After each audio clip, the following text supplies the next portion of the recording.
గురుగారు, అస్థికల నిమజ్జనానికి నదులకు వెళ్తూ ఉంటారు కదా, ఆ నదీ తీర ప్రాంతంలో ఆ సమయంలో ఆలయాలు ఏమైనా ఉంటే సందర్శించవచ్చా? ఒకవేళ సందర్శించాలనుకుంటే ఎటువంటి నియమాలు వర్తిస్తాయి? ఎవరమైనా సరే ఈ శీర్యతే ఇది శరీరం, అంటే నశించిపోయేటువంటి దాన్ని శరీరము అంటారు. దహ్యతే ఇది దేహం, దహించబడేటువంటిది దేహం. రెండు పదాలు ఎప్పటికప్పుడు మన కర్తవ్యాన్ని నిర్దేశిస్తూ ఉంటాయి. ఎప్పటికైనా కాల్చబడేటువంటిది ఈ శరీరం అని చెప్పి.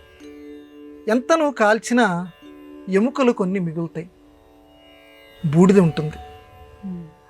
మనం వేరే చోట ఏ శ్మశానాల్లో కాల్చిన ఆ సమీప బంధువులందరికీ ఒక కుండలో, చిన్న కుండలో ఆ చనిపోయినటువంటి ఆ వ్యక్తి యొక్క అస్థికలు అంటే వెంట ఉండేటువంటిది, మునిగేటువంటి స్వభావం కలిగినటువంటిది అని పదానికి అర్థం. అస్థి అంటే సి కింద ధావత్తు. కాబట్టి ఆ అస్థి అనేటువంటి దాన్ని అస్థికలు అంటారు. ఆ మానవుడికి సంబంధించినటువంటి అస్థికలు కుండలో పెడతారు, బూడిద కూడా ఉంటుంది. వీటిని ఏ గంగా నదిలోనో వెళ్ళి కలపండి రా బాబు అని చెప్తారు.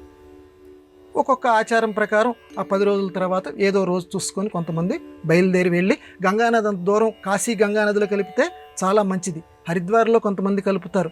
కానీ అంత దూరం మేము వెళ్ళలేము అని అనుకుంటే సమీపంలో ఏదో ప్రవహించేటువంటి నదిలో అయినా సరే వీటిని కలపండి అంటారు. వీటికి ప్రాచీన కాలంలో అసలు ఈ సంప్రదాయం ఏర్పడటానికి కారణం ఏంటంటే, అస్థికలు పూర్వకాలంలో కొంతమంది ఆ వ్యక్తి మీద గనక ఏదైనా ఒక ప్రయోగం చేయదలుచుకుంటే, ఆ వ్యక్తికి సంబంధించినటువంటి అస్థికలు అంటే వాడికి మళ్ళీ పునర్జన్మ ఇలాంటివి లేకుండా, ఉత్తమగతులు లేకుండా, అంటే చనిపోయిన తర్వాత కూడా మరణాంతాని వైరాని అంటాడు శ్రీరామచంద్రమూర్తి రామాయణంలో. అంటే మరణించిన తర్వాత ఇక వైరాలనేవి ఉండొద్దు మన మధ్య, విభీషణ అన్నకి చక్కగా ఉత్తరక్రియలు చెయ్యి అని చెప్పి విభీషణుడికి చెప్తాడు. కానీ కొంతమంది చనిపోయిన తర్వాత కూడా పగబెట్టుకుంటారు. అసలు ఆ వ్యక్తి యొక్క ఎముకని అసలు బయట పెట్టకండి రా, ఎవడి కనిపించేటట్టు చేయకండి. ఏ గంగా నదిలోనో ఏ ప్రవహించే నదిలోనో వాటిని కలిపేసేయండి, అప్పుడు ఎవడికి ఆ ఎముక అనేది అందదు. అందువల్ల అస్థి నిమజ్జనం చేయమని చెప్పి ఒక ఆచారం అనేది మనకి ఏర్పడింది. రెండోది ఏంటంటే, అస్థి నిమజ్జనం గనక చేస్తే గంగానది, భగీరథుడు గంగమ్మని తీసుకొచ్చిన విషయం మనందరికీ తెలుసు.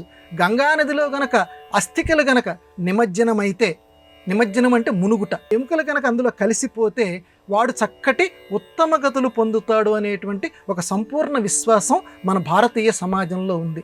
కాబట్టి గంగానదిలో ఇప్పుడు చాలామంది కూడా శవాలు ప్రవహించడం మనం చూసాం, ఎముకలు కూడా వెళ్ళి అందులో కలుపుతారు.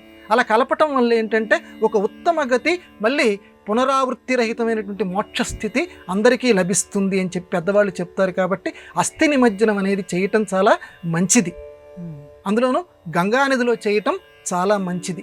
ఇది అందరూ కూడా గమనించవలసినటువంటి విషయం. అయితే దేవాలయానికి వెళ్ళవచ్చా ఇక్కడ మన ప్రశ్న. అస్థి ఆ ఎముకలు కలిపిన వెంటనే దేవాలయానికి వెళ్ళొచ్చా అంటే వెళ్ళొచ్చు, తప్పేమీ లేదు. మన పెద్దవాళ్ళు చెప్పారు, చక్కగా కలిపేసి దేవాలయానికి వెళ్ళండి. కానీ ఏడాది లోపల మాత్రం అర్చనలు, అభిషేకాలు మాత్రం ఎట్టి పరిస్థితుల్లోనూ చేయకూడదు. ఆ వ్యక్తికి సంబంధించినటువంటి బంధువులు దేవాలయానికి వెళ్ళొచ్చు, చక్కగా గంగానదిలో అస్థి కలిపిన స్నానం చేసిన తర్వాత దేవాలయానికి వెళ్ళి నమస్కారం చేసుకోండి. కాశీలో కలుపుతాము, కాశీ విశ్వనాథుడిని దర్శనం చేసుకోవచ్చు. కానీ అర్చనలు, అభిషేకాలు మాత్రం చేయవద్దని మన ధర్మశాస్త్రాలు నిషేధిస్తున్నాయి.